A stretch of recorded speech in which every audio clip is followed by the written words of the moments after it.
But it's still, for someone like me that comes from national security, it's still fairly alarming to see people like Tulsi Gabbard named, as you said. I'm highly alarmed as someone who worked on the COVID pandemic task force to see RFK's name thrown in the mix, and some of the people that are going to run the FDA, and getting placed in Surgeon General. So I think my reaction is one of confirmation that, yes, I expected it, but also a little bit of, I have got to be honest, anxiety over these picks, knowing the damage that they could do.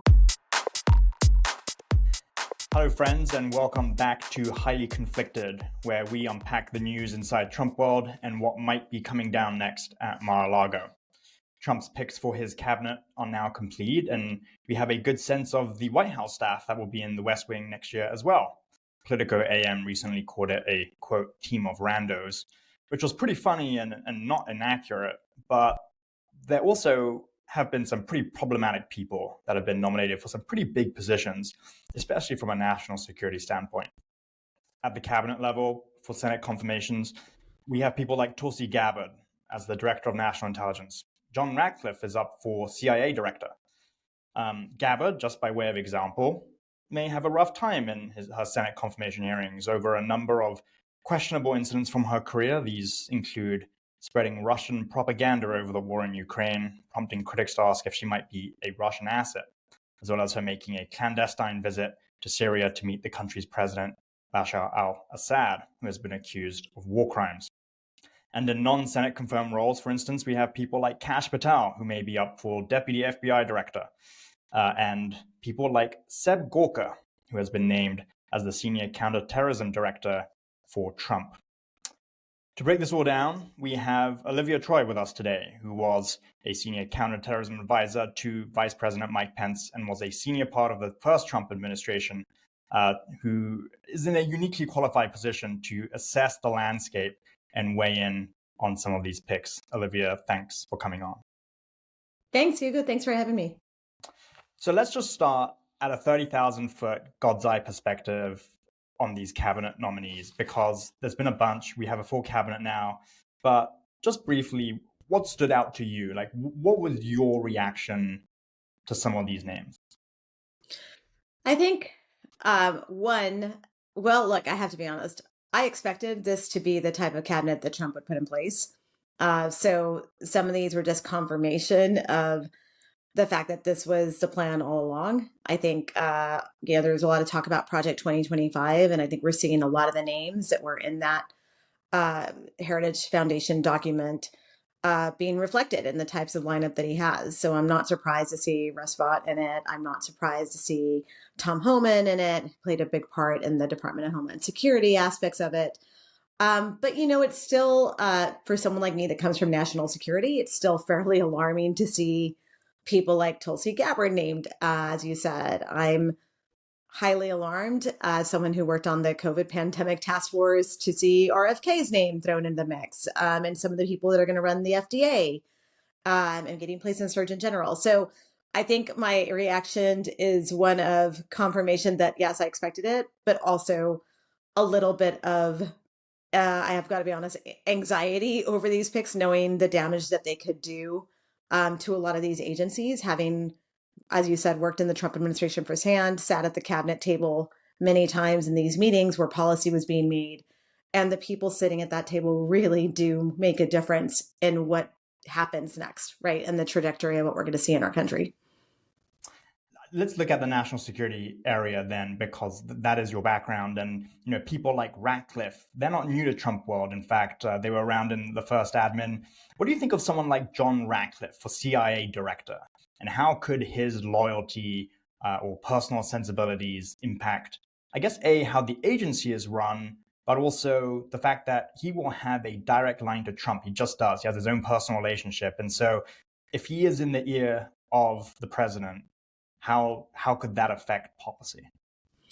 Well, I think what I'm worried about with some of these individuals, especially someone like him and Tulsi, is I'm concerned that they'll politicize intelligence and politicize the community that, for the most part, really strives to be nonpartisan and operates on facts. And so my concern is that direct line and that loyalty relationship, which is what a lot of these people are. They're complete Trump loyalists, is that there won't be people taking a stand and saying, no, this is what the intelligence says, whether it comes to things like the travel ban, which they, the intelligence community played a role in terms of the list of countries, whether it comes to things like foreign adversaries and what they're doing here domestically, their involvement, whether it's social media or elections or a number of things. Where will he fall on telling Donald Trump the truth about what the intelligence community's fact-finding missions are saying? And my concern on that is that it goes both ways too, because what will he be tasking the community to do, and what kind of resources is he going to be applying towards this community overseas? And I think we've seen a number of alarming things. Certainly to someone like me, we saw the classified documents at Mar-a-Lago, the aftermath of that, and the connections that these people have in these circles. And so that gives me pause because, where is their loyalty? Is it to the Constitution and the country, or is it loyalty to Donald Trump and what he wants to push with his agenda? And when you combine someone like Ratcliffe with Tulsi Gabbard, who is at the top of the intelligence community, overseeing all of the intelligence agencies, I think that becomes incredibly worrisome. And then combine that along with the Department of Justice and who will be there. This has been the concern all along, is that, the people that served before who are willing to push back on things and, give the other side of the issue and say, well, yes, Mr. President, you can do this, but just know that the consequences could be that our diplomacy with so-and-so country or intelligence information sharing could be limited, and it could hurt us here domestically in terms of some security aspects of it.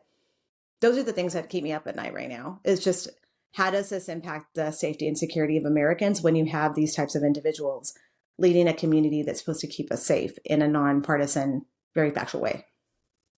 And specifically with the CIA, I think people sometimes forget that things like security clearances, which became a big thing in the first admin, as I'm sure you remember, the CIA plays a big role because they have equities in some of this intelligence gathering and intelligence briefings. We talk a lot about FBI background briefings and background checks rather, and the FBI making sure that you don't have individuals who are compromised or who might have vulnerabilities that can be exploited for blackmail by adversaries. But the same also goes for the CIA. And if you think back to people like Jared Kushner and the problems that Kushner had in getting his top level security clearances, it was mainly because, as it was reported at the time, it was the CIA was like, there's no way we want to give this guy access to kind of human source level intelligence because we don't trust him based on his contacts with Russia and Israel and the UAE. But I don't know, I suppose if someone like Ratcliffe is top of the CIA, that maybe the agency won't be in a position to raise those sort of flags in the first place. I don't know how the transmission mechanism works, I guess. No, I think you're right. I think it's going to be quite challenging. And like also, we got to think about it from the perspective of the intelligence community and the officers on the ground who are currently serving overseas. I can't imagine how they must feel right now, because they need to have confidence that the leadership has their backs. And so when they're passing this information, if their lives are compromised or this information is compromised, well, what I'm trying to say is like it would put their lives at risk, and it would compromise their situation and the people that they're dealing with on the ground. And so I think the security posture across the board right now has got to be causing concern at these agencies as they go into this new era with the Trump team. And look, you're absolutely correct. I mean, I think the one big elephant in the room, no pun intended, perhaps, is Russia. What is happening here with Russia? Because right now, to me, the connection amongst a lot of these people is the Russia propaganda that they have been involved in and have spread, and they've sided on that side of Russia, right? So I think a lot of people are watching what's happening with Ukraine and what's going to happen in this dynamic, and I am concerned about what this means for like our international diplomacy and our international relations. I'm also concerned about the intelligence sharing. I mean, what does it look like for the rest of the world, for our allies and partners that we normally share intelligence, which keeps us here domestically safe by doing that? I'm not convinced that they're going to feel comfortable sharing intelligence with the United States and our agencies, because why would they do that? Why would they compromise their own security posture to be a partner with us when they're not sure what is happening here domestically? And that to me is incredibly damaging. in terms of what this means going forward for America. And just on that, I mean, let's think about the DNI for a moment, because the DNI is a bit of a weird um, agency, right? It's not really the leader as it is described to me as one of the top IC agencies. You know, you have the FBI and you have the agency, and then you have like the DNI, which I think sometimes in the intelligence community gets derided as something of like a clearinghouse. But maybe in this administration, someone like Tulsi Gabbard will play a big role, not only because the DNI, I guess, ends up filtering intel or intel briefings to the president, but also because Tulsi Gabbard herself has her own sensibilities when it comes to Russia. You know, she has been a particular defender of Russia and the Russian invasion of Ukraine. I mean, could you speak a little bit about how kind of the process works and how intelligence gets from the IC, maybe through the DNI or not through the DNI, to the president, and how if Tulsi Gabbard, for instance, wanted to politicize that role and wanted to insert herself as a gatekeeper or a filter, you know, could she do that? Yes, absolutely. I mean, this was something that I think during the first Trump administration, I saw, I worked very closely with the DNI. A lot of the people serving in these roles were actually mentors of mine throughout my career. And I saw them have to navigate the issue of Russia very carefully. And when they spoke truthfully in the Oval Office about what was happening with Russia, a lot of them got fired. And so I think that tells you the type of situation and the type of information that the national security community holds when it comes to people like foreign adversaries like Russia, countries like Russia, right? And when you have that, I'm just curious to what Tulsi Gabbard is going to do, because she can very much, like, very well shift the collection posture across and set priorities differently across the intelligence community. That Hmm. is a big role that the DNI plays. She can also decide, make decisions and influence across the intelligence agencies on what the presidential daily briefings are going to be like. That's if Donald Trump actually takes them, because for the most part, he used to skip those. So, or she may decide, hey, if Donald Trump doesn't want to take his intelligence briefing on a daily basis, then I'll brief him. And she's giving her perspective of the community that she is interpreting that information. And so she becomes really the gatekeeper for that. And it'll be interesting to see whether John Ratcliffe decides what kind of legacy he wants to leave for the intelligence community, how that dynamic is going to play out.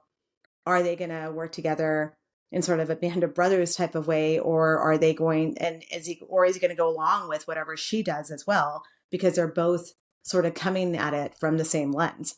And I think that will be something interesting to kind of follow. And I think we'll see it. I think, while a lot of national security stuff, happens behind the scenes, certainly one thing the Trump White House was notorious for is that information does get out and personal agendas start to surface. And I think we'll kind of see sort of that infighting play out. And we'll also see it with our allies, and we'll see it across the world when things start to happen. And we'll see it, we'll see what Tulsi Gabbard, how she's explaining things publicly when she testifies, if she decides to testify along the way.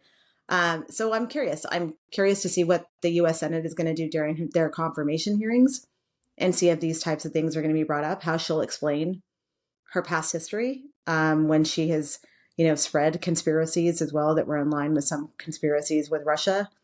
How will she talk about that, and how will she explain that in terms of her, being able to navigate the intelligence community and lead it in a way that's nonpartisan? But I don't think that is why she was chosen, right?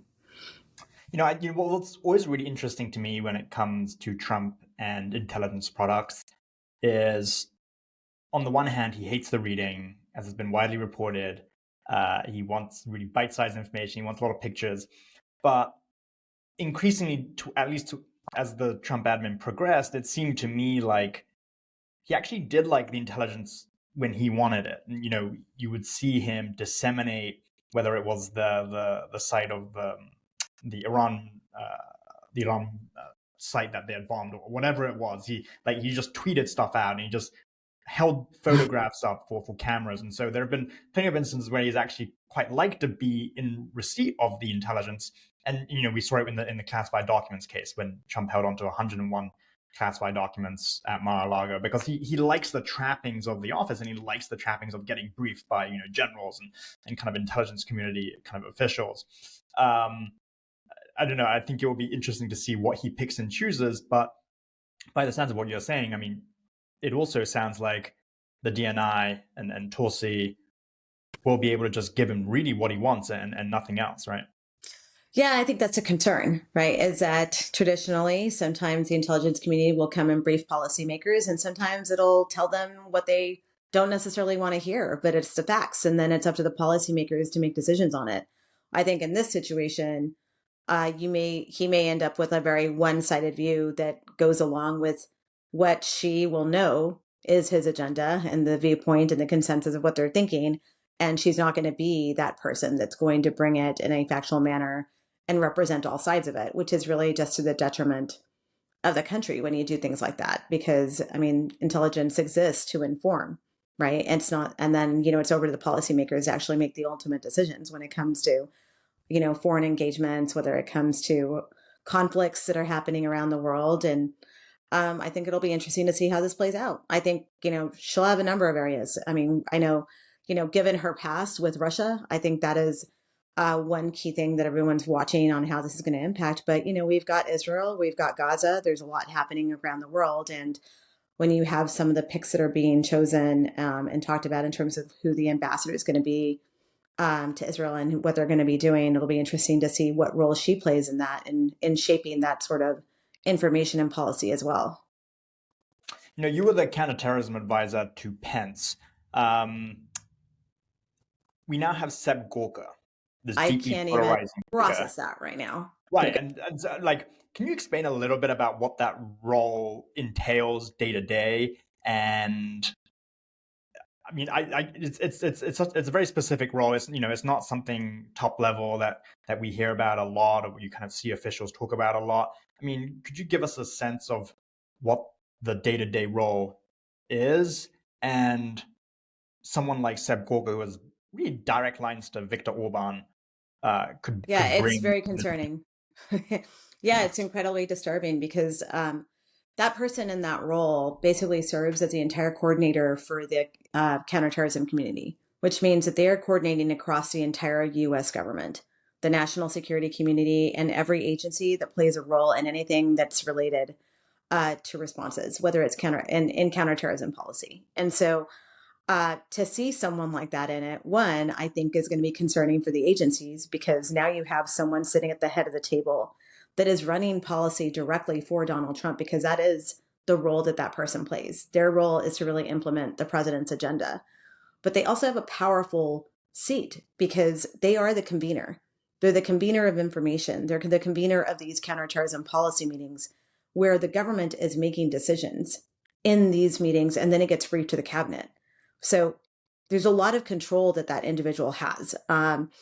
And the other part of it is that office. I mean, this is where the U.S. government, in terms of the National Security Council in the White House, has been it's been very complicated because that counterterrorism office deals with not just foreign counterterrorism, but they also deal with domestic terrorism as well.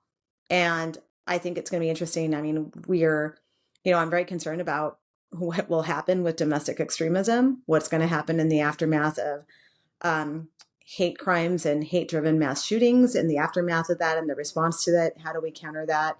What are we going to do with domestic extremism? What are we going to do with neo-Nazis? What are we going to do with the rise of extremist groups in our country? That person in that role is also looking at those issues because it's not quite divided. And so it definitely, I used to sit in those meetings. When you're in the vice president's staff, you work very closely with the people in these roles. But ultimately, I had established my own lines with senior, people at intelligence agencies just because I had been in my career for almost 20 years. And so when certain people in that directorate towards the end of the administration took those roles, there was a shift in that office on how they were operating and the information that they were giving people and how they were running meetings. And so when I realized what was happening and I realized that, I was only getting half the information, it wasn't necessarily factual in the way that it should be in the aftermath of serious incidents around the world, I actually carved my own path because I was definitely dedicated to serving the vice president the way the role should be done. And he should be receiving factual, comprehensive overview, and then over to him and how he decides to weigh in on things. But my thing was, I was truly committed so that he wouldn't misspeak publicly, that he wouldn't spread disinformation and misinform the public, because that's a very important thing for our nation's leaders. And that office can play a big role in that. And so I think it's going to be interesting given Sebastian Gorka's past and the things that he's said and done. I mean, it reminds me of, his wife was at DHS back in the day when I was there. I know these circles very well. I've seen the way they operate. It reminds me of some of his connections at DHS that were the kind of people that were sending me Google articles and telling me to include it in my intelligence products when it came to executive orders that I was going to carry out. And so I think that's a very critical role. And I'm sure that the community right now is trying to grapple with how they're going to deal with this. Because again, I mean, every president has people that are going to drive his agenda, right? I mean, that is normal. That's what happens in policy. That's what happens in intelligence, and that's fair. I think the problem is when you have someone like Sebastian Gorka and you look at the kinds of things that he posts, the kinds of things that he talks about, when you have someone that's aligned with certain more extreme viewpoints and agendas, I think that can really color the type of policy that will be enacted or coordinated. And I think it's going to have a chilling effect too, across the counterterrorism community. I mean, how are you going to navigate this person sitting at the head of the table when you know where their priorities are and that you know where they're coming from? Traditionally, that role is a longtime counterterrorism expert that serves in these roles, who's had a lot of experience in the community, who understands how to do government policy, who understands in a crisis when we're trying to prevent a terrorist attack, which is why this is critical as well, that person is convening the meetings to have these conversations. And so I have to say I was upset to see that, and to really, it just like, it was very concerning to me, because I'm very concerned about what that looks like going forward when we're trying to coordinate and prevent an attack happening on our soil or overseas. They play a role in that too with the different agencies and departments. What does it look like under him? And is there a way for career officials at any of these agencies to get factual information to the White House if the normal channels are not working? If you're a career official at the CIA or the FBI or the NSA, and you see massive red flags that you think should be flagged to the president, and you have an inkling that they are not, because whether it's Seb Gorka or whoever else is, or Tulsi is putting a filter on the information that is getting to the president, is there a way to circumvent that, or is it at this point it's kind of a lost cause? It becomes quite challenging. I'll tell you, the way that I circumvented that was that I had a separate lane. I had Mike Pence.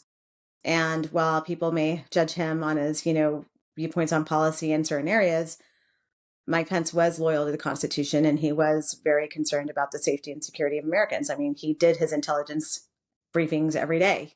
He wanted to know what was happening in terms of our national security community. And so the way I navigated that was that people knew that they could come to me and they could get me factual information, and that I could give it to the vice president, and that he could weigh in at times with Donald Trump. The problem is that we don't have that anymore. This is a very different situation of people that are going to be there. And so I don't know. I don't know what that looks like. I don't know if it will be people who are serving for the greater good and not for the greater good of themselves or one specific agenda. It's whether they're going to be people that are going to be willing to say, hey, I've got to weigh in. This person is not passing this forward. And it's hard. It's hard to bypass that office, because the person in the meetings, in the cabinet meetings, it's going to be briefing the national security advisor, is that person in that role.